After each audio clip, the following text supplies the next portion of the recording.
ព្រះមន្ត្រីសង្ឃទូទាំងខេត្តត្បូងឃ្មុំនាំយកតេយ្យទាននិងថវិកាជូនដល់សាខាកាកបាទក្រហមកម្ពុជាខេត្តត្បូងឃ្មុំ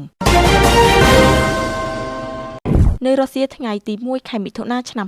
2025ព្រះវិន័យសត្ថាតេងហៃព្រះបាឡាត់គុណខេត្តត្បូងឃ្មុំតំណាងដល់ខ្ពង់ខ្ពស់ព្រះសមាធិធម្មយិត្តសុខាព្រះមេគុណខេត្តត្បូងឃ្មុំបានដឹកនាំព្រះមន្ត្រីសង្ឃសាលាគុណខេត្តព្រះគ្រូអនុគុណទាំង7ក្រុងស្រុកនិងព្រះគ្រូចៅអធិការតាមបណ្ដាវត្តទូទាំងខេត្តនាំយកគ្រឿងឧបភោគបរិភោគនិងថវិកាដើម្បីប្រគល់ជូនសាខាកាកបាទក្រហមកម្ពុជាខេត្តត្បូងឃ្មុំក្នុងឱកាសអបអរខួបលើកទី162 8ឧសភា2025ទិវាពិភពលោកកាកបាទក្រហមអតិច័ន្ទក្រហមនិងខួបលើកទី70ឆ្នាំនៃកាកបាទក្រហមកម្ពុជាក្រោមមូលបត្ររួមគ្នាស្ម័គ្រចិត្តដើម្បីសហគមន៍មានសុខភាពល្អនិងមានភាពធន់នឹងអាកាសធាតុនៅទីស្នាក់ការសាខាកាកបាទក្រហមកម្ពុជាខេត្តត្បូងឃ្មុំស្ថិតនៅភូមិនិគមលើឃុំស្រឡប់ស្រុកត្បូងឃ្មុំខេត្តត្បូងឃ្មុំការប្រគល់តេយ្យទានគ្រឿងឧបភោគបរិភោគនិងថវិកានេះមានគោលបំណងដើម្បីចែករំលែកទៅដល់បងប្អូនប្រជាពលរដ្ឋដែលមានជីវភាពខ្វះខាតបងប្អូនដែលជួបគ្រោះអាសន្នផ្សេងៗនិងបងប្អូនពលរដ្ឋដែលរងគ្រោះហានិភ័យខ្ពស់តាមរយៈសាខាកាកបាទក្រហមកម្ពុជាខេត្តត្បូងឃ្មុំ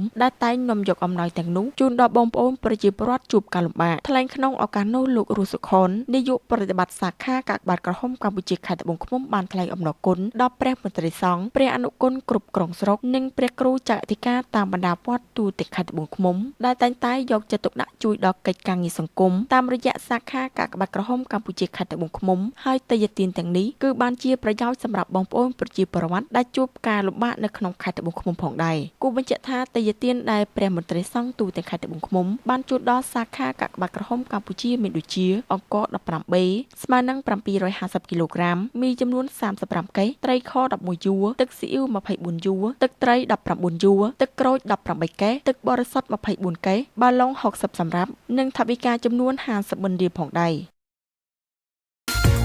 កាត់បន្ថយការទទួលទានសារធាតុអំបិលឲ្យបានតិចជាង5ក្រាមនៅក្នុងមួយថ្ងៃ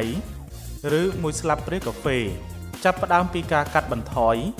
ការថែមទឹកត្រីទឹកស៊ីអ៊ីវអំបិលប៊ីចេងម្សៅស៊ុបទឹកជ្រលក់ទៅក្នុងអាហារនៅពេលចម្អិនឬបរិភោគ